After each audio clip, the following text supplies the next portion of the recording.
सकारात्मक लोग, नकारात्मक लोग। एक धनी पिता अपने बेटे को गरीब किसानों की बस्ती दिखाने ले गया। वह बेटे को बताना चाहता था कि लोग कितने ज़्यादा गरीब हैं। उन्होंने एक रात एक गरीब किसान के खेत में बिताई। लौटते हुए पिता ने पुत्र से पूछा, यात्रा कैसी रही? बहुत अच्छी, बेटे ने जवाब दिया। पिता ने कहा, तुमने देखा लोग कितने गरीब हैं? बेटे ने जवाब दिया, मैंने देखा। हमारे पास एक कुत्ता है, लेकिन उनके पास 4 हैं। हमारे पास एक घर के अंदर एक छोटा सा स्विमिंग पूल है, लेकिन उनके पास ढेर सारा पानी वाली नदी है। हमने अपने बगीचे में रोशनी के लिए इम्पोर्टेंट लैंप लगा रखे हैं, लेकिन इनके पास आसमान के सितारे हैं। हमारे आंगन से केवल सामने वाली दीवार दिखाई देती है और उनके यहाँ से पूरा क्षितिज। यह सुनते ही पिता के चेहरे पर मुस्कुराहट आ गई, क्योंकि वे अपने पुत्र के जीवन में सकारात्मक संस्कार डालने में सफल हो गए थे।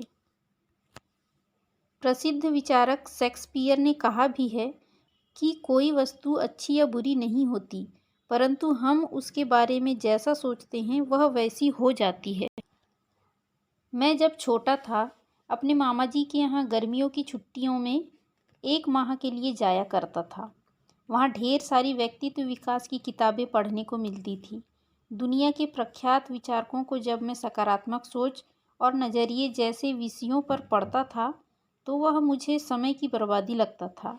मैं उन्हें बुढ़ापे वाली नसीहतों के रूप में लेकर नज़रअंदाज कर देता था। आज मैं युवा हूँ, देश विदेश में सेमिनार लेता हूँ, हजारों लोग मुझे सुनने आते हैं। हैरानी की बात यह है कि अब सकारात्मक सोच और नज़रिया मेरे प्रिय विषय हैं। मेरे जैसे हजारों युवा जो इन्हें किताबी बातें समझते हैं, उनसे मैं कहना चाहता हूँ कि मैंने इतने वर्षों में एक सच जाना है कि ये सिद्धांत किताबी नहीं है। आपका सारा जीवन आपकी अपनी सोच से निर्मित है।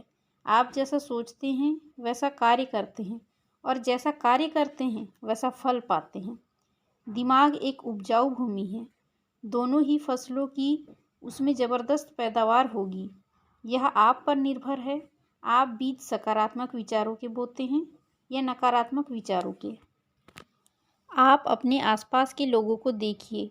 कुछ ऐसे लोग मिलेंगे जो आपको हर कार्य का मुश्किल पहलू बताएंगे, आपकी योग्यता पर शक करेंगे, आपको बड़े या महत्वपूर्ण कार्य करने से डराएंगे। ऐसे लोग हर वक्त परिस्थितियों का रोना रोते मिलेंगे।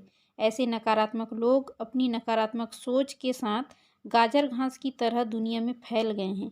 ये आपको अपनी बातों से इतना भयभीत कर देंगे कि आप डरकर अपने कदम रोक लेंगे। इसके विपरीत आपके आसपास ऐसे लोग भी होंगे जिनके सामने कोई भी योजना रखने पर वो आपकी पीठ थपथपाएंगे, उस योजना में और सुधार करेंगे, आपको नए सुझाव देंगे। अक्सर ऐसे लोग सफलता के शिखर पर मिलते हैं। ये आपकी मदद करने को हमेशा तैयार रहेंगे। मेडिकल साइंस कहता है, स्वस्थ रहने के लिए सालों तक पौष्टिक आहार लेना पड़ता है, और अस्वस्थ होने के लिए चुटकी भर जहर काफ़ी है। ठीक उसी तरह लगातार सफलता पाने के लिए सकारात्मक सोच वाले लोगों के साथ पूरा जीवन बिताना पड़ता है, और नकारात्मक लोगों के साथ थोड़ा वक्त बिताते ही आप कुंठाग्रस्त हो जाएंगे। रविंद्रनाथ टैगोर से मिर्जा ने पूछा, आज मौसम का मिजाज कैसा रहेगा? टैगोर ने कहा, जैसा मैं चाहूँगा। मिर्जा ने कहा, ऐसा कैसे संभव है? टैगोर ने कहा, मौसम हर हाल में वैसा ही रहेगा जैसा ईश्वर चाहेंगे। मैं गर्मी सोचकर परेशान होता रहूं या तूफान सोचकर डरूं, उससे क्या फ़र्क पड़ेगा? मेरी ऊर्जा बिना कारण नष्ट होगी, इसलिए मैं ईश्वर की रजा में राजी हूँ। जैसा भी मौसम होगा मैं उसमें मस्त हो जाऊँगा। इस गूढ़ रहस्य को समझने के बाद मिर्जा ने फिर कभी मौसम की शिकायत नहीं की। नकारात्मक सोच वाले लोग अक्सर उन बातों पर रोकर और निंदा करके समय व्यर्थ गंवाते हैं जिन्हें बदल नहीं सकते। इस वजह से वे वह कार्य भी नहीं कर पाते जिन्हें वे कर सकते हैं। सकारात्मक सोच वाले उन कार्यों में पूरा समय लगाते हैं जिन्हें वे कर सकते हैं, और उन पर दिमाग ही नहीं लगाते जिन पर नियंत्रण संभव नहीं। हमारी कार्यशालाओं में नकारात्मकता पर 100% पाबंदी है। जब कोई समस्या उठाता है उसे समाधान भी देना होता है। हमारी टीम में टाल मटोल, किंतु परंतु, मुश्किल जैसे शब्द स्वीकार नहीं किए जाते, क्योंकि हमारा मानना है कि ये शब्द इंसान की अपनी बनाई सीमाएं हैं, काम से बचने का बहाना है। आपके आसपास कैसे लोग हैं, सकारात्मक या नकारात्मक? नकारात्मक लोगों का साथ एक जघन्य अपराध है। क्या आपने कभी सोचा है कि हार, असफलता, मुश्किल और बाधा जैसे शब्द और विचार हमारे दिमाग में आते कहाँ से हैं? हमारे अपने परिवार और आसपास में ऐसे लोग होते हैं जो जाने अनजाने अपने आचरण और शब्दों से यह भय हमारे भीतर भर देते हैं। वे अक्सर हमारी क्षमताओं को कम करके आंकते हैं। अपनी आंखें बंद कीजिए, अपने परिवारजनों, सहयोगियों और मित्रों की बातें याद कीजिए। आपके आसपास कैसे लोग हैं, सकारात्मक या नकारात्मक? गंभीरता से सोचेंगे तो आपको स्वयं ही 2 तरह के लोग नजर आएंगे। प्रथम ग्रुप, मुश्किल, असंभव, नहीं हो पाएगा, लोग क्या कहेंगे, दूसरे हमसे बेहतर हैं, हमारा भाग्य खराब है, माँ बाप ने हमारे लिए कुछ नहीं छोड़ा आदि शब्द उपयोग में लाते हैं। द्वितीय ग्रुप, शानदार, बेहतरीन, बहुत अच्छा काम किया, रुकना मत, तुम कर सकते हो, देर किस बात की है, आगे बढ़ो आदि शब्द उपयोग में लाते हैं। पहले ग्रुप से मिलकर आपका उत्साह मंद हो जाएगा। आप चिंतित, निराश और हारा हुआ महसूस करेंगे। आपका आत्मविश्वास डगमगा जाएगा और आप अपनी महत्वपूर्ण योजनाओं को टाल देंगे। वहीं दूसरे ग्रुप से मिलकर आप उत्साहित महसूस करेंगे, कुछ कर गुजरने की लालसा पैदा होगी, नए विचार होंगे, उमंग होगी और आत्मविश्वास बढ़ जाएगा। आप तेजी से नई योजनाओं को कार्यान्वित करेंगे। सोचिए, पहले ग्रुप के लोगों से मिलकर अपने सपनों, आकांक्षाओं और इच्छाओं का गला घोंटना कहाँ तक उचित है? इनसे बचिए, दूर रहिए, सलाह मत लीजिए, क्योंकि नकारात्मक लोग वायरस की तरह होते हैं, अनजाने में आपको गिरफ्त में ले लेते हैं। मैं व्यक्तिगत जीवन में नकारात्मक व्यक्तियों से सलाह नहीं लेता, उनके पास नहीं जाता, उनके साथ समय नहीं बिताता। जिस प्रकार रंग की एक बूंद सैकड़ों लीटर पानी को रंगीन कर देती है, उसी प्रकार एक नकारात्मक व्यक्ति बड़े बड़े कार्यों का विध्वंस कर देता है। आपने ये पंक्तियाँ सुनी होगी, निंदक नियारे राखिए, आंगन कुटी छबाए, बिन पानी बिन साबुन, निर्मल करे सुभाए। हमने इन पंक्तियों का शक्तिशाली रूपांतरण किया है। प्रेरक नियरे राखिए, आंगन कुटी छबाए, हौसला दे, प्रेरणा दे, जीत का रास्ता सुझाए। मिलेनी बचपन से ही बैली डांसर बनना चाहती थी। उसके शरीर में गजब का लोच था। वो घंटों संगीत की धुनों पर नाचती रहती थी। उसकी रुचि को देखते हुए माँ बाप ने उसे बैली नृत्यांगना बनाने का निश्चय किया। उन्हीं दिनों शहर में एक बड़ा डांस ग्रुप आया था। माता पिता मिलेनी को लेकर बैली ग्रुप के प्रमुख के पास गए और उनके सामने मिलेनी को डांसर बनाने की इच्छा व्यक्त की। डांस मास्टर ने मिलेनी को नृत्य दिखाने को कहा। मिलेनी ने अपने नृत्य की एक झलक मास्टर को दिखाई। गंभीरता से देखने की बजाय मास्टर अपने काम में लगा रहा। नृत्य के बाद मास्टर ने मिलेनी को हतोत्साहित करते हुए कहा, तुम्हारे अंदर लोच भी नहीं है और कला भी नहीं। बेहतर होगा इस क्षेत्र में भविष्य खराब करने की बजाय तुम कोई और काम सोचो। मिलेनी अंदर से टूट गई। उसने डांस मास्टर की बात सच मान ली और अपने सपनों को मार दिया। वह एक शिक्षिका बन गई। लगभग 5 साल बाद मिलेनी के स्कूल में एक दिन नृत्य शिक्षिका अनुपस्थित थी।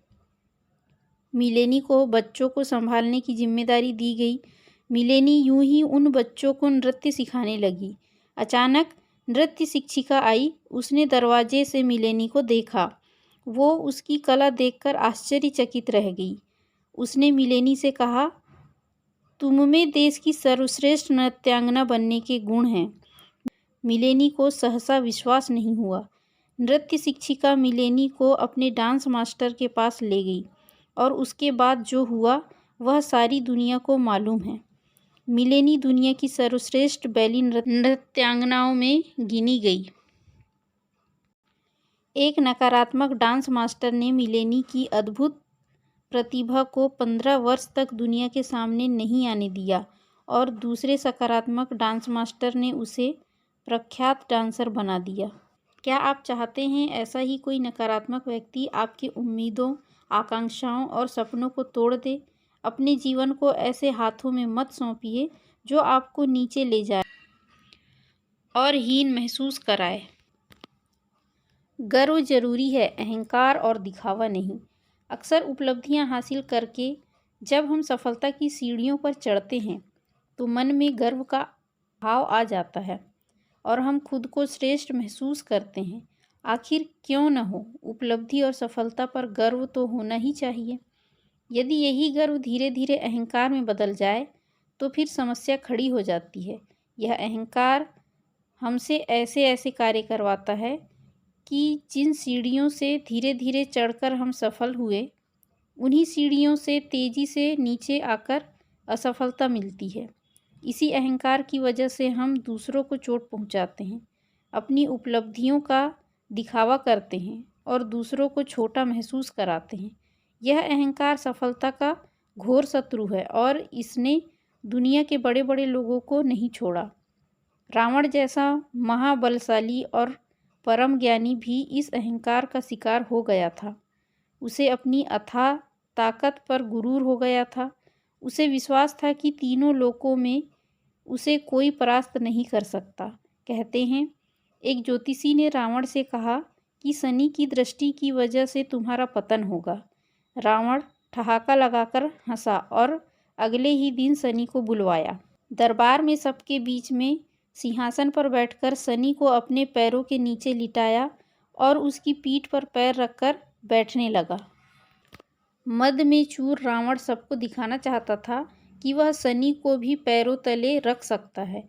एक दिन नारद वहां पहुंचे और उन्होंने रावण से कहा, हे रावण, तुम क्यों इस शनि की पीठ पर पैर रखकर कमजोरों सा कार्य कर रहे हो? तुम्हें तो उसकी छाती पर पैर रखना चाहिए। तुम क्यों इसकी दृष्टि से घबरा रहे हो? गर्व में चूर रावण ने तुरंत शनि को पलटा दिया और उसके सीने पर पैर रखा। कहते हैं, उसी समय शनि ने रावण पर अपनी कुपित दृष्टि डाल दी और रावण के सर्वनाश की कहानी लिख दी। जब इस अहंकार ने रावण जैसे महाज्ञानी को नहीं छोड़ा तो हम और आप तो आम लोग हैं। मित्रों, उपलब्धि पाकर बड़ा हो जाना बहुत सरल है, परंतु उपलब्धि पाकर छोटा रहना बहुत कठिन है। यदि यह गुण आपके अंदर आ गया तो लोग आपके साथ रहना चाहेंगे, जीवन के विभिन्न क्षेत्रों में आपका सानिध्य चाहेंगे और आप लोकप्रिय हो जाएंगे।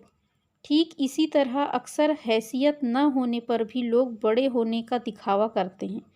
कुछ लोग तो छोटी सी उपलब्धि संभाल नहीं पाते, उनका दिमाग 7वें आसमान पर चला जाता है।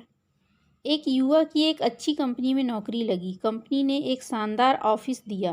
पहले दिन जब वो नौकरी पर पहुंचा, एक सामान्य से व्यक्ति ने उसके कक्ष में अंदर आने की इजाज़त मांगी।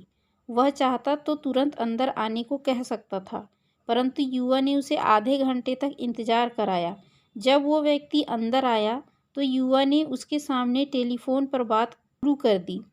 उस व्यक्ति को अपना बड़प्पन दिखाने के लिए वह टेलीफोन पर अपने रुतबे, संपर्क और लाखों की आमदनी की बातें कर रहा था। वह आगंतुक शांत खड़ा रहा। युवा ने बातें खत्म की और उससे आने का कारण पूछा। उसने जवाब दिया, साहब, मैं टेलीफोन कर्मचारी हूँ। जिस फ़ोन से आप इतनी देर से बात कर रहे हैं उसे जोड़ने और चालू करने आया हूँ। वह तो अभी सर्विस में नहीं है। युवा, जो इतनी देर से बंद फ़ोन पर सेखी बघार रहा था, शर्मिंदा हो गया और चुपचाप कमरे से चला गया। मित्रों, यदि आप में गुण है तो अहंकारपूर्ण दिखावा करने की कोई ज़रूरत नहीं। रणनीति बनाकर आप कार्य करते जाइए, योजनाबद्ध मार्केटिंग कीजिए, गुण स्वयं ही सबको नज़र आएंगे। आप सबको एक बार मूर्ख बना सकते हैं, परंतु हर किसी को बार बार मूर्ख नहीं बना सकते। अक्सर झूठ दिखावा करने वाले, अहंकार दिखाने वाले और और डींगे हाँकने वाले लोग सोसाइटी में निंदा का पात्र बनते हैं। ईगो और अहंकार के बीच एक छोटा सा फर्क है। ईगो इंसान को स्वाभिमानी बनाता है और अहंकार इंसान को अभिमानी।